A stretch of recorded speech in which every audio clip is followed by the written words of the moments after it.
If you're looking for another simple recipe to cook that spring or fall black bear, this one's for you. Let's get right to it.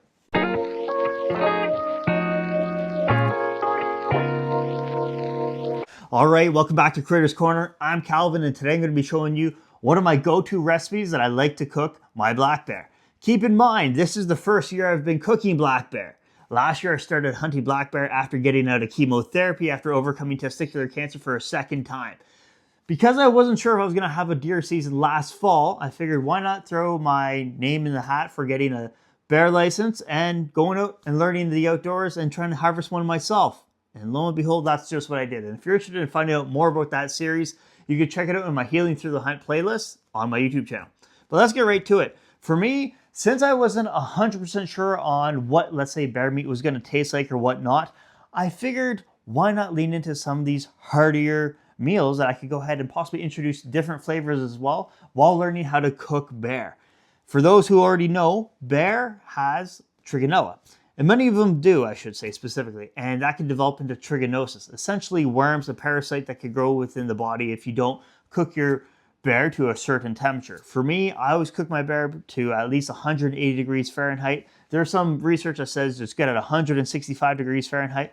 I like to go a little bit overdone just because I'd rather be a little safe. And for me, the method that I'm using with a crock pot is a sure way for me to go ahead and do so. So for me, my go-to meal is chili. Super simple, it's easy, it's cost effective, and it's a really good meal to, let's say, open up when you're getting in from those cold fall hunts or even ice fishing in the winter. I like to have a crock pot handy with me because it's super simple to set up.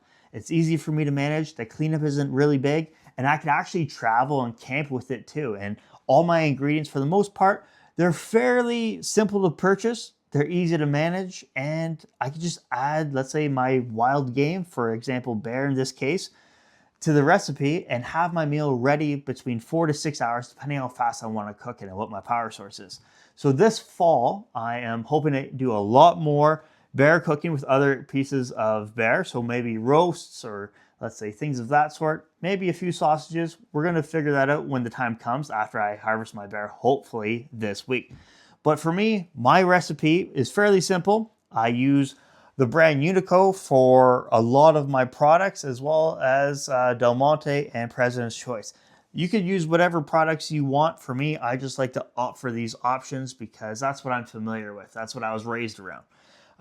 For me, I'm using chickpeas.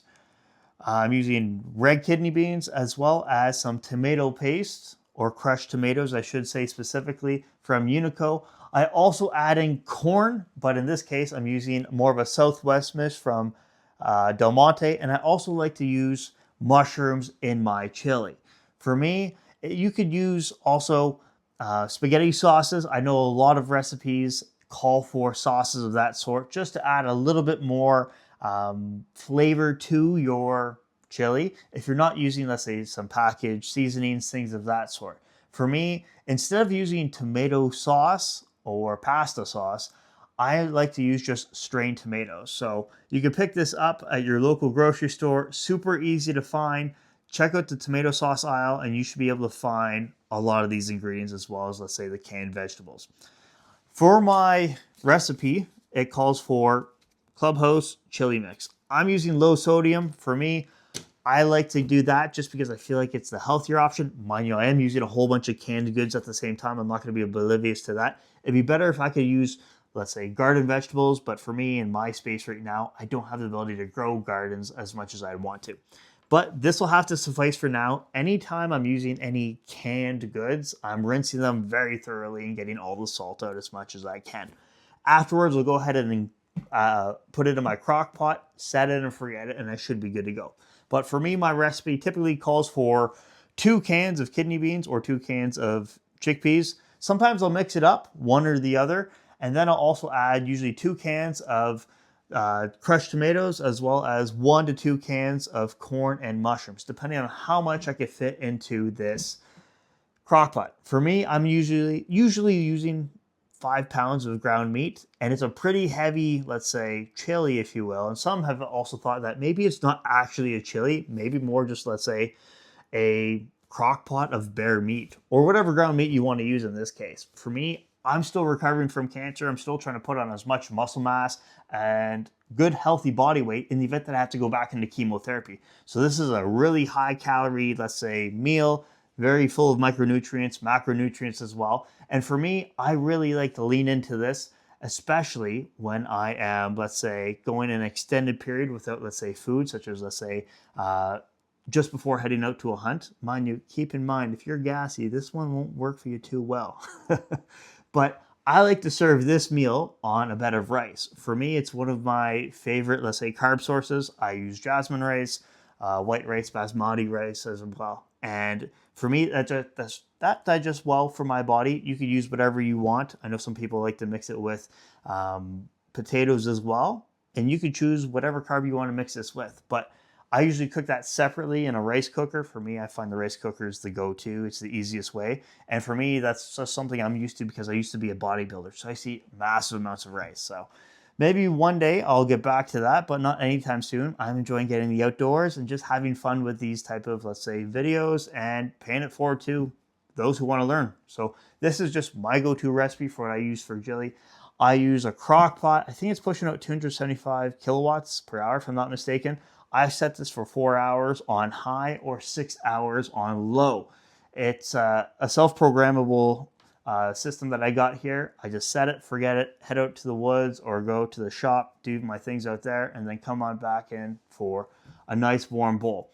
For me, I could probably get 4, maybe 5 containers that are probably about 4 liters each, and really have, let's say, 10 to 12 solid meals after. So if you're looking to go to, let's say, your hunting camp or ice fishing camp, this is a really good meal to go ahead and prep ahead of time. Maybe bring it with you. You could also put it into, let's say, vacuum sealed bags if you really want to, or just make it out there as well. Super easy to travel with these cans. Can get a little heavy, mind you, but at the same time, if you got a lot of people to feed and you have vehicles, camps, power sources as well, it's a pretty good, easy meal. It's hard to complain about this type of stuff. You can mix it with whatever type of seasons you want. For me, for this amount of volume, I usually use 2 low sodium packets of chili mix from Clubhouse.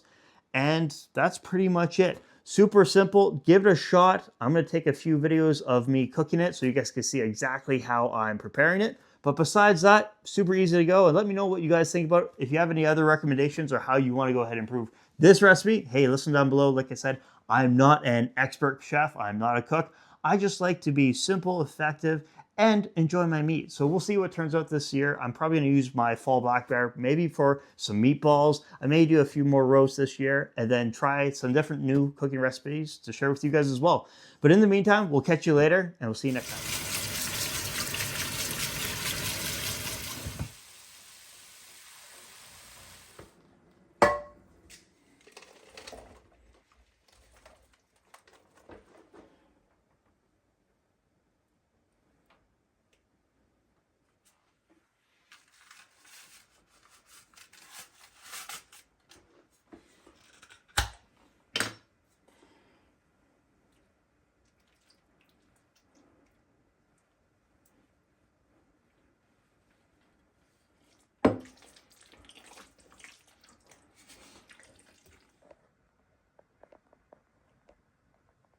All right, so we have all the ingredients in here. It's all mixed up. All we got to do is turn it on.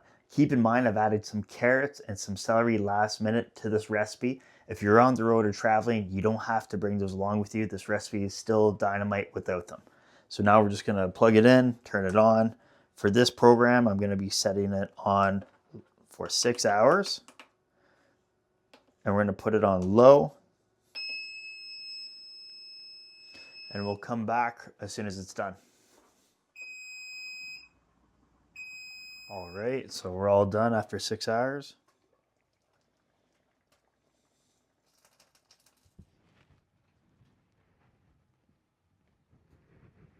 All right, there you have it, guys. There's my bear chili recipe. Super easy and simple to make. The cleanup is minimal. And this is a fantastic way for you to introduce not just bear, but other wild game to other people who may not have tried these types of meats before.